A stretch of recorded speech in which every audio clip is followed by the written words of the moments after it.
아멘. 안녕하세요. K국 영혼들을 섬기고 있는 오혜경 선교사입니다. 누구 같아? 2017 남편과 저는 K국 선교사로 나가 한국에 있을 때도 체력적으로 약했던 저는 선교지에서의 낯선 생활과 사역으로 인해 몸이 점점 더 나빠졌습니다. 현지에서 한국인이 하시는 한의원에서 치료를 받았지만 온몸의 마비, 두통, 불안, 두려움은 점점 더 심해졌습니다. 결국 38kg의 앙상한 몸이 되었습니다. 잠시 한국에 나와서 진료를 받았지만 특별한 병명 없이 몸은 계속 아파왔습니다. 선교지에서 영혼을 살리는 일은 둘째치고 제가 살아가는 것을 걱정해야 했습니다. 급기야 하나님을 원망하고 천국에 데려와 달라고 절규하며 부르짖었습니다. 그러던 중 현지 미국인 선교사 의사 선생님을 소개받게 되었고 저의 아픈 이야기를 했습니다. 그분은 저에게 당장 선교지를 떠나야 한다고 하셨습니다. 저는 이 말에 동의할 수가 없어서 선교사는 아파도 선교시에서 죽는 거 아닌가요? 라고 물었습니다. 그랬더니 그분은 저에게 선교사님, 선교사도 사람입니다. 선교사도 사람입니다. 라고 말씀하셨습니다. 그리고 제 손에 2개월치 약을 쥐어주셨습니다. 저는 물었습니다. 이게 무슨 약이냐고. 이 약은 우울증 약이라고 하였습니다. 내가 우울증이라니, 선교사가 우울증이라니, 고통과 죄책감은 동시에 저를 괴롭히기 시작했습니다. 선교지의 코로나 상황은 더욱 심각해지고 결국 K국은 계엄령을 내려서 모든 도시가 마비가 되었습니다. 우울증으로 내적 고통을 겪고 있던 저에게 코로나는 제 숨통을 더 조여왔습니다. 불안과 두려움은 더욱 커졌습니다. 남편 선교사님은 4월에 전세기가 있으니 신청을 해야겠다며 신청을 했고 기도 가운데 하나님의 은혜로 한국에 나올 수 있게 되었습니다. 자가격리 후 정신과에서 검진을 받은 결과 저의 상황은 공황장애와는 비교할 수 없는 심각한 상황이었습니다. 담당의는 하기 싫은 일은 억지로 하지 말라고 하였습니다. 하기 싫은 일이 뭘까? 계속 고민했고 해결되지 않는 고민 앞에 저의 불안과 두려움은 여전히 사라지지 않았습니다. 그렇게 11월이 되었고 저는 다니엘 기도회를 맞이했습니다. 힘든 마음이었지만 제 마음속에서는 작은 기대감이 생겨나고 있었습니다. 아, 이걸 붙잡아야 되겠다.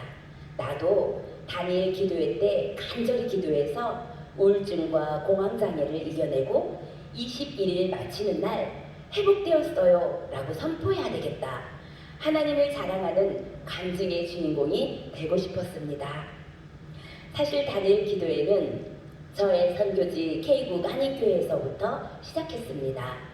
저희는 선교지뿐만 아니라 다니엘 기도회를 통해서 많은 해외 선교지와 선교사님들에게 말씀과 기도로 큰 은혜와 위로, 격려를 경험하고 있습니다.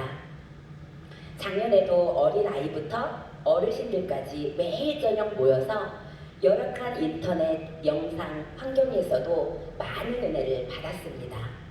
특히 기도회 시간에 기도할 때 정말 열방이 함께하는 기도회라는 것을 몸소 느낄 수가 있었습니다.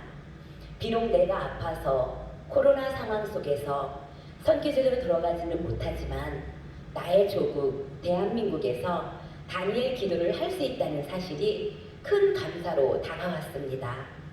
다니엘 기도의 첫날부터 계속되는 하루하루 저를 찌르는 것이 있었습니다.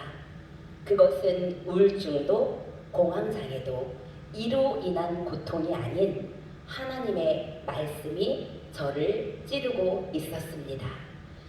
너희가 내 안에, 내 말이 너희 안에 거하면 무엇이든지 원하는 대로 구하라. 그리하면 주시리라. 이 말씀을 붙들고 기도했습니다.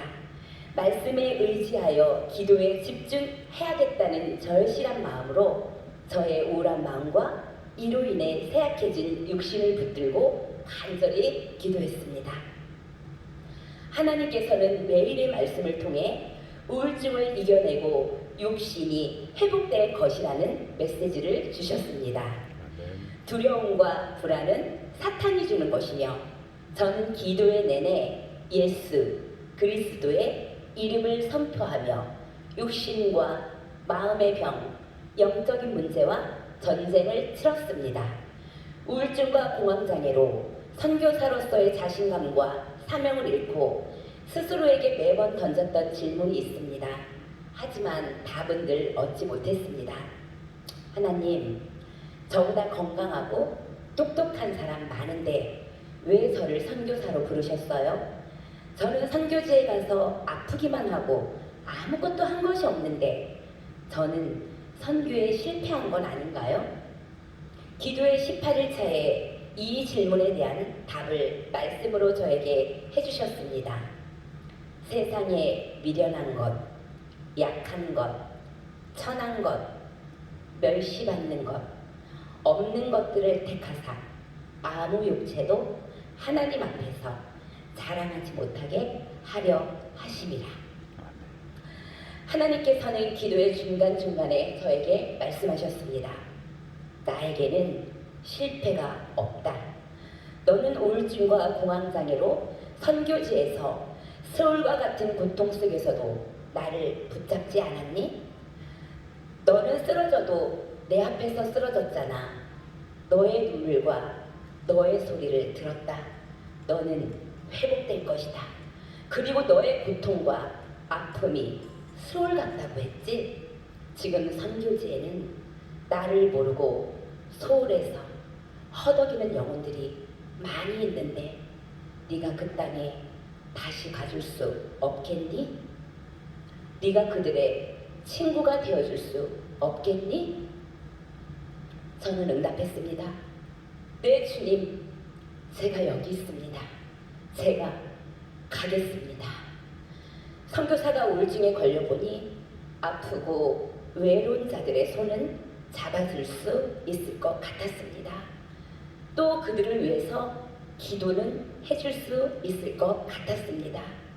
이 고백을 하는 순간 제 마음에 저를 누르고 있던 우울한 마음에 큰 평안이 찾아왔습니다. 아멘.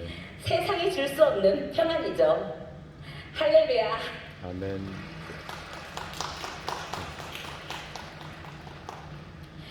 저에게 우울증이라는 이름을 붙여주었던, 미웠던 선교지를 사랑하게 되자 제 마음에 회복이 시작되었습니다.